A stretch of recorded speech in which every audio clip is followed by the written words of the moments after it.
আজি এই স্কুলত আহি পেলাই আমি কেৰিয়াৰ কাউন্সেলিঙৰ এটা প্ৰচেছ এটা আৰম্ভ কৰিছোঁ। কেৰিয়াৰ কাউন্সেলিংটো খুব ইম্পৰ্টেণ্ট আৰু এই স্কুলত ওচৰ পাজৰৰ পৰা টোটেল 3খন স্কুলৰ পৰা আহি ছাত্ৰ ছাত্ৰী ইয়াত ভাগ লৈছে। চ' মোষ্টলি ক্লাছ 10ৰ ল'ৰা ছোৱালী হয় এইখিনি। চ' তেওঁলোকক আমি এটা প্ৰয়াস কৰিছোঁ তেওঁলোকৰ যাতে কেৰিয়াৰ সিলেকশ্যনৰ যিটো প্ৰচেছ সেইটো স্মুথ হয়, ষ্ট্ৰীম সিলেকশ্যন কৰিব তেওঁলোকে এতিয়া ক্লাছ 10ৰ পিছত 11ত সেইখিনি যাতে তেওঁলোকৰ স্মুথ হয় তাৰে কাৰণে আমি এটা চেষ্টা কৰিছোঁ। খুব সুন্দৰভাৱে অনুষ্ঠানটো আমি চলাইলোঁ আজিৰ দিনত আৰু ছাত্ৰ ছাত্ৰীখিনি বেনিফিচিয়েল হ'ব বুলি আমি আশা কৰিছোঁ।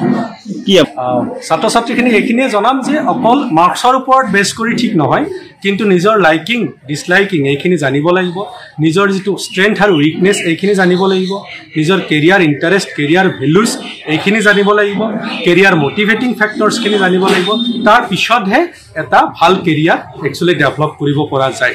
আৰু এই গোটেইখিনি লৈ পেলাই যদি ষ্টুডেণ্ট এজনে আৰম্ভণিৰ পৰাই তেওঁৰ কেৰিয়াৰটো ক্ৰিয়েট কৰিব চেষ্টা কৰে, যত্ন কৰে, তেতিয়াহ'লে ডেফিনেটলি এটা ভাল কেৰিয়াৰ এটা সময়ত গঢ় লৈ উঠিব।